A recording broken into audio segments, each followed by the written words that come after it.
Yo, I'm Grandtheft. DJs are not jukeboxes.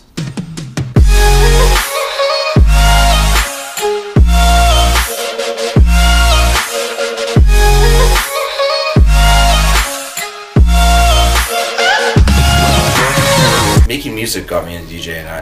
I wrote music from the time I was a little kid, and then got into playing in bands and making beats. But I grew up in a small town, so I didn't really know about DJing. But I was already making beats. I had a little sampler, and I was sampling myself playing instruments and actually sampling off records. But I didn't really know what I was just kind of trying to make rap beats basically. And then I moved to Montreal to go to school, and when I got there I went to all kinds of shows and raves, and I got into going to see Ninja Tune guys and DJ Shadow and drum and bass cats and house DJs and just at raves and stuff, and then and even like DJ Premier, and they were all DJing. So all these people, I liked their music, and I was like, oh, I went to see them, they're all DJing. I was like, oh, I gotta figure out how to DJ, because if I go and play my music then no one's going to. I actually got into it for that reason, because I wanted to go out and play my music or figure out a way to do it, and it seemed like the best way to go.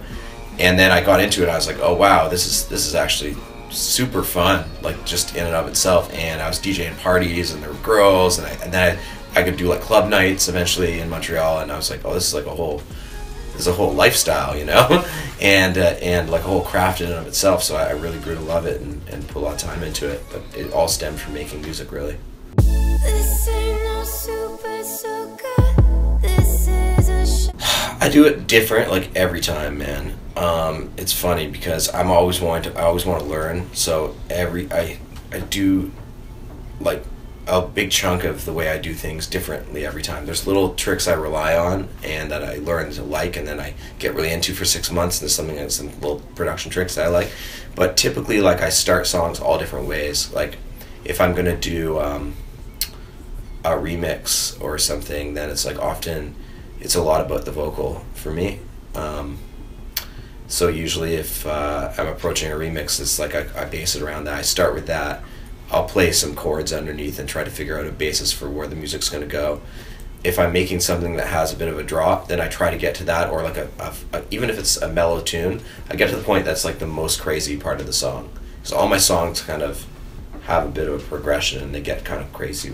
There's like a bit of a surprise happens somewhere. It may not be a drop, but so I try to make that, so I know where I'm going to kind of end up, and then I work backwards, I guess. But how I do that is like all different. Like sometimes I make drums and mess around over top of it. Sometimes I make a melody that I really like.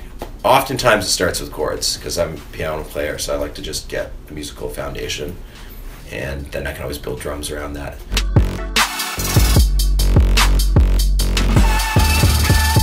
That's a tough one, I guess, because it's different for different. I make a lot of different kinds of stuff with different vibes. I make some real heavy bass stuff that, you know, is more club music or more turn up music, and then I also make some real more mellow musical stuff. So, I mean, it really depends. I'm saying different things about who I am, I guess, in different songs, or how I'm feeling in different moments, and they have different uses for me, and I don't love any one more than the other. It's just different. Even in my more minimal club stuff, I'm always trying to express this musicality, though. Beyond that musicality, I mean, you can hear my love of hip-hop and of dancehall and of house music in like everything. So even if it's like a rap beat, you can hear there's something in it that's from house music. And if I'm making house music, there's still some 808s, or there's still some kind of rap sounds in it, or there's some kind of sampling in it that's like rap, you know, or there's dancehall fills. I use dancehall fills all the time in my songs where they had no business being, but it's just my vibe, you know. And so there's little trace of elements like that, I guess, that shine through too. But yeah, I don't know, different every time.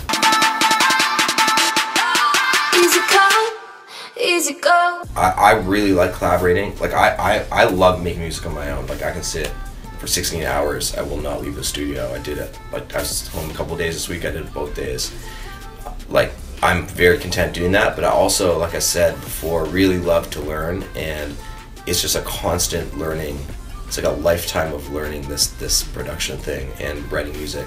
like when you collaborate with someone, you learn. They learn from you. You offer to share. Like, I'm pretty open, so when I'm in the studio with someone, I'm gonna give them anything that I have, like, you know, in terms of my skill set or things I've learned over the years or sounds I have or whatever, you know, like tools of whatever we're trying to do. And it's really fun to be in with other people who are like that, because you can just soak up so much in a session from people and learn so much, even if it's not technical, like just sometimes people's approaches or their vibes, or but certainly technical things, the ways people go around things, go about, you know, attacking something or expressing something. It's just invaluable to do that. So every session I've done with people, I've learned something, you know, and it helps you in the future do something different or say something differently in the future.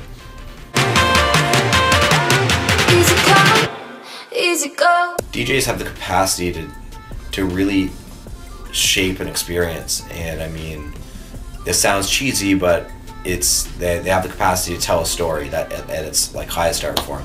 But I think that at minimum they have the capacity to kind of just like shape an evening of music in a way that's like both personal and collective for the people that are there, and that's like a really special thing. I mean, anyone that's had a great experience with a DJ, you know, or like a night out where they really had a great time dancing, it's just that, you know, dancing or even just enjoying the music, I think that's like everyone can understand that. What I'm saying is just like, you know, you can have a jukebox where everyone gets to pick a song, and that could be like, it could be okay. Everyone's going to be happy for when they hear their one song. But a DJ can kind of create a whole vibe where everyone's, you know, happy most of the time, and like and everyone gets, it's like greater than the sum of its parts of just a bunch of songs that individuals wanted to hear. It's like greater than that, and putting it in a good order and just making a dope flow. And yeah, I don't know how to articulate it that well, but it's just, I think like that's what makes it special for people, for not just for the DJ, but for people that are there to enjoy it, you know. I keep falling back, yeah, I keep falling back, oh.